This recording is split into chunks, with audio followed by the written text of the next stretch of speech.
दशांश अपूर्णांकाची बेरीज वजाबाकी. आता या ठिकाणी मी एक उदाहरण लिहिलेलं आहे. 3 दशांश चिन्ह 4 अधिक 15 दशांश चिन्ह 1 8 अधिक 6 दशांश चिन्ह 9 1 6. आता त्याची उभी मांडणी कशी करायची त्यासाठी मी ह्या ठिकाणी उदाहरण लिहिलेलं आहे.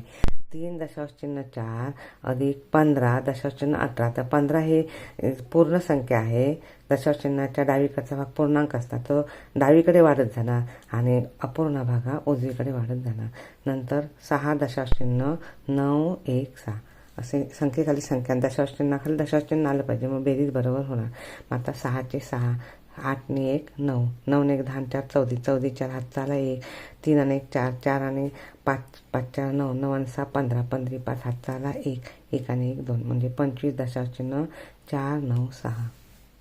दशांश अपूर्णांकाची वजाबाकी. 42 दशांश चिन्ह 9 वजा 35 दशांश चिन्ह 40. आता या ठिकाणी मांडणी दाखवली आहे. 42 दशांश चिन्ह 9 9 पुढे संख्या नाही म्हणून शून्य दिलेलं आहे, वजा 35 दशांश चिन्ह 4 0. आता वजाबाकी करूया. शून्यातून शून्य गेले 0, 9तून 4 गेले राहिले 5 दशांश चिन्हाच्या खाली दशांश चिन्ह लिहा. या दोनातून हे 5 जात नाही, मग हातचा घ्या. इथे झाली 12, इथे राहिली 3. 12तून 5 गेले 7 5 12, 7 आणि 3तून 3 गेले 0. उतरलं 7 दशांश चिन्ह 50.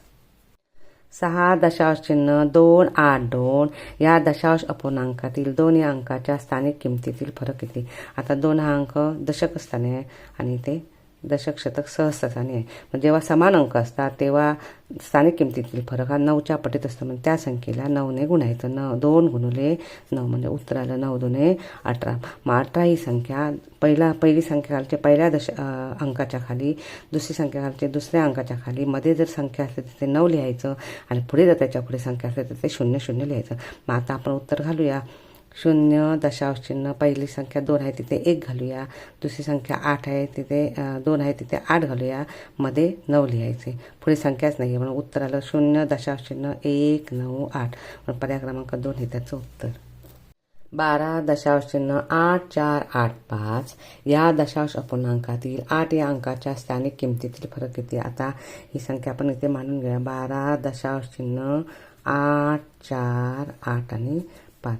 आता समान संख्या जेव्हा असते तेव्हा स्थानिक किमतीतील फरक हा 9च्या पटीत असतो. म्हणून दिलेल्या संख्येला 9ने गुणायचं. 8 गुणिले 9 म्हणजे 9 8 72 हे उत्तर आलं. 72 ही संख्या आल्यानंतर पहिल्या 8च्या संख्येच्या ठिकाणी पहिली संख्या घालायची 7 हा घालायचा, दुसरी 8च्या ठिकाणी दुसरी संख्या घालायची 2 हा, मध्ये जर संख्या असतील तर 9ने भरायचं आणि शेवटी जर संख्या असली तर 0ने भरायचं. म्हणजे ह्याचं उत्तर येणार 0 दशांश चिन्ह 7 9 2 म्हणून पर्याय क्रमांक 1 हे त्याचं उत्तर.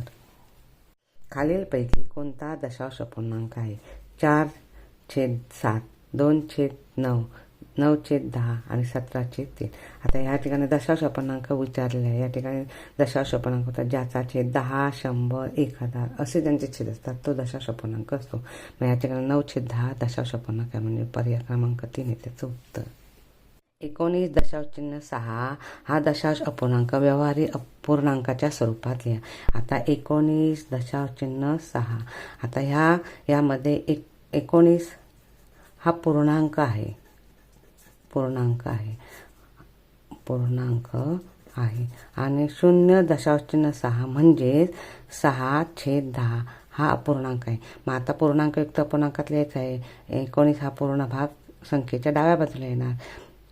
19.6/10 म्हणून ही संख्या झाली पूर्णांकयुक्त अपूर्णांक. म्हणून पर्याय क्रमांक 2 हे त्याचं उत्तर.